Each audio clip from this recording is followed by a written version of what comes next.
தம்பி, animals name எல்லாம் நான் தமிழில் கேட்குறேன், இங்கிலீஷில் சொல்கிறீங்களா? பிரியாணிக்கு என்னடி தங்கம் இங்கிலீஷில்?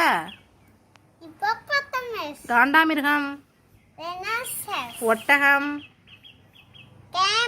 மாடு, சிங்கம், புலி, சிறுத்தை, எருமை மாடு, யானை, மான், கரடி,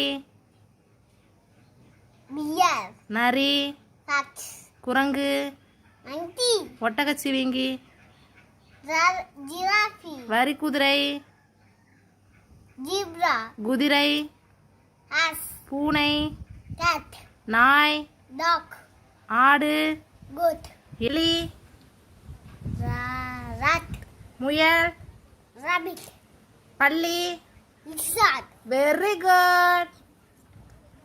சர்ப்ரைஸ் பண்ணுங்க.